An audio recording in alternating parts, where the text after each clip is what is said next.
You will find nothing on the Hwangnyongsa Temple site. The only thing that may greet you would be the yellow dandelions. Though history is so inhumane that it tears down everything over time, spring is different.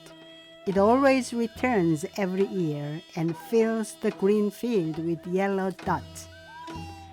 At first, King Jinhung of Silla planned to construct a palace here in 553. However, when he heard that the yellow dragon appeared, he changed his plan. He began to build this temple instead and completed it 17 years later. This place was originally a swamp. After filling the swamp with soil, they built a Jungmun gate or middle gate, a wooden pagoda, central rumdang, or the main worship hall, and an auditorium in a straight line over a long time. Two structures surrounded the temple. This stone wall is its restored old outer fence, and the area inside the wall is about 20 acres.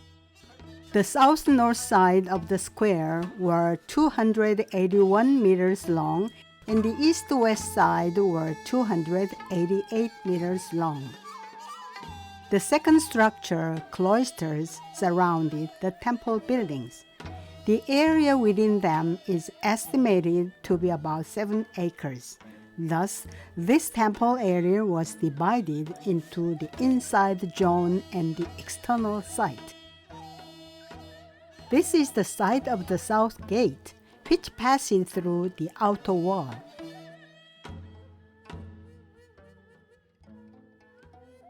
Outside the south gate, scholars now believe there used to be a larger square than Gwanghwamun Square in Seoul. Did a national event take place here? This is the site of Jungmun Gate or Middle Gate. It is the main gate of the cloister enclosure. The three bays in the middle had huge doors, and there were two statues of Leva kings, guardians of the temple, in the narrow bays on both sides. These are the foundation stones that supported the ancient statues. There were very wide cloisters on either side of the gate, which surrounded the temple in a square shape, though there were many gaps between them. When you pass this gate, you will find two sets of square buildings on the east and west sides. The eastern one was Jongru, or a pavilion for a giant bell, and the western one was a pavilion for a collection of Buddhist scriptures. According to Samguk Yusa, there used to be a colossal bell created in 754. It is estimated that this bell was about 4 times larger than the sacred bell of great King Seongdeok in the Gyeongju National Museum. It must have been more massive and beautiful than the remaining bell. The bell seems to have disappeared during the Mongol invasion. This is the site of Hwangnyongsa Nine-story Wooden Pagoda, the landmark of Gyeongju. During Queen Seongdeok's reign, Venerable Jajang returned from town and suggested to Queen Seongdeok that they built a huge pagoda at this temple. Abiji, a master architect, was invited from Baekje to supervise the project. Kim Yong-chun was in charge of 200 carpenters and masons. The project started in 643 and finished in 645. The heights of the upper metal and the body part were about 15 meters and about 65 meters respectively. The pagoda was about 80 meters high in total. With the completion of the pagoda, the queen was sure that Silla could repulse any foreign enemy with the help of Buddha. Each of the 9 floors represented the suppression of 9 enemies of Silla. This huge pagoda was thunderstruck and destroyed in 954. In 1012, they began to rebuild and completed it 9 years later. In 1238, it was burned down in the Mongolian invasion during the Goryeo dynasty. How heartbroken the people of Goryeo must have been. In Donggyeongjapgi appears a poem by Kim Guk-gi. It was probably composed about 20 to 30 years before the collapse of the pagoda. It suggests that the poets climbed the pagoda's stairs and viewed Gyeongju's scenery. The stairs spiral as if into the air. Rivers and mountains are clearly in view. Countless houses in Gyeongju are there, like beehives and ants' nests in lonely hue. You can know that tourists could climb the stair round and round at that time. The tiny houses they looked down from were like beehives and the ant's nest. Only 8 cornerstones on one side of the pagoda site remain now. One side is 28.5 meters long, so this space is about 500 square meters. Look at the stone, the cover of the core foundation stone. You can see a giant core foundation stone below. It weighs about 30 tons. This is a cross-sectional view of the hole in the core foundation stone. The lead stone is broken like that. A Sarira reliquary was preserved in the hole. These gilt bronze plates make up the Sarira reliquary's 4 sides. There are inscriptions on 3 gilt bronze plates, which are the record of the construction and the reconstruction of the pagoda. The plates were created in 871, and the ideas are generally similar to the record of Samguk Yusa. Here are relics from the Sarira box. When excavating this site, they removed the heavy core foundation stone and found various offerings. Look at the offerings excavated at that time. Now let's move to 3 Geumdang halls: East Geumdang Hall, Central Geumdang Hall, and West Geumdang Hall. The Central Geumdang Hall is the main building of this temple. The size of the stylobate reaches 55 meters by 30 meters. It is also presumed to have been a 2-story or more structure. What was in the Central Geumdang Hall? For what were these stones arranged here? They created the 16-foot Buddha triad in 574, and these 3 big stones were used to support the triad. Buddha was made of about 21 tons of copper and 4 kilograms of gold, and 2 bodhisattvas were made of about 7.2 tons of copper and 4 kilograms of gold. The giant 16-foot Buddha is about 5.8 to 6 meters tall. After they completed the triad in 584, this massive central Geumdang Hall was built to enshrine this 5.8 meters tall statue.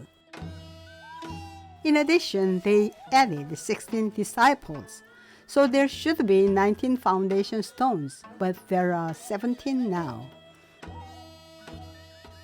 During the excavation, they found a fragment of Buddha's hair.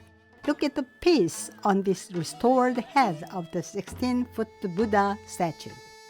There was a mural painting that the legendary Solga drew. Birds flew in, supposing it was a real tree, and fell.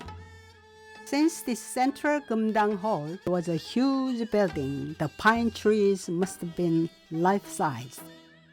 While archaeologists excavated and investigated this temple site for 8 years from 1976 to 1983, They unearthed 40,000 artifacts, including gilt bronze standing Buddhas, a wind bell, gilt bronze earrings, various glass artifacts, etc. This roof and tile, 182 centimeters in height, would give you an idea of the magnificence of the building. Look at the grandfather's smile expressed with simple brush strokes. Let's move northward again. Oh, it's a field where larks would likely sing loudly this season. However, this was a crowded grand auditorium site.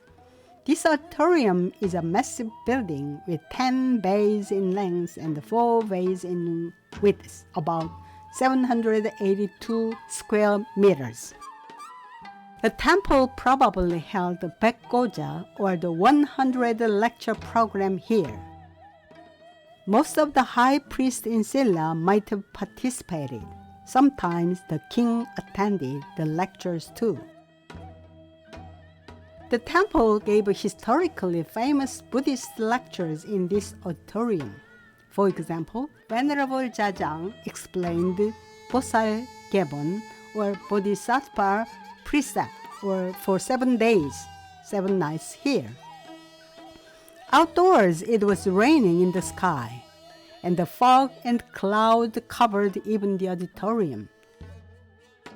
Participants were greatly impressed by the weird weather. The story about Venerable Wonhyo appears in detail in Life of Wonhyo, Songgo Seungjeon, or Lives of High Priest in Song. He explained Vajrasamandhi Sutra and his commentary, perhaps for several days. His lecture began on a day with a massive crowd like a cloud in the hall, including a king, high officials, and holy and lay people. His lecture was prestigious, and all the arguments could be resolved and explained. The applause and praise thundered the hall.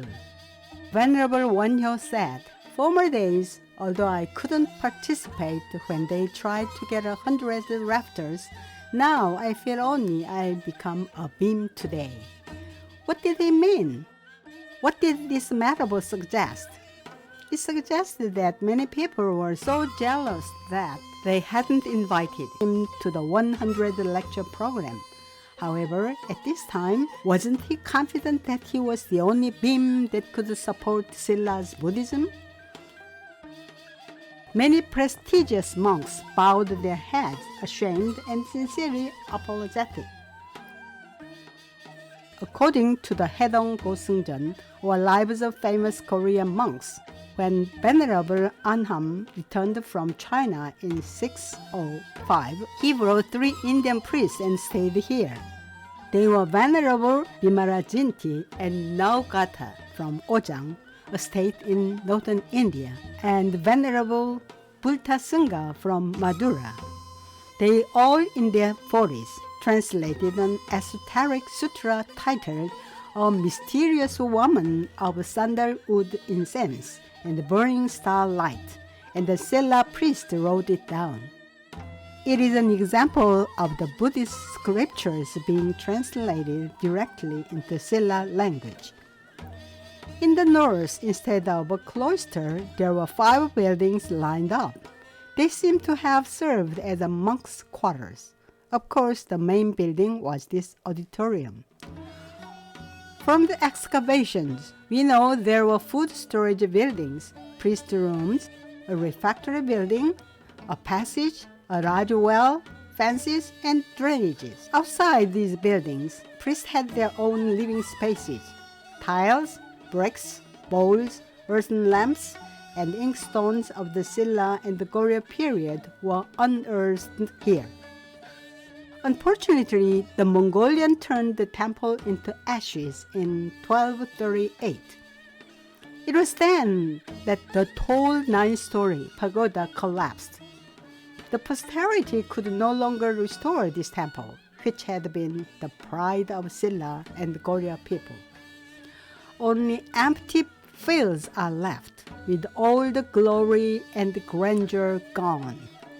The wind in the barren field seemed to suggest the ups and downs of human history, a metaphor for transient human destiny.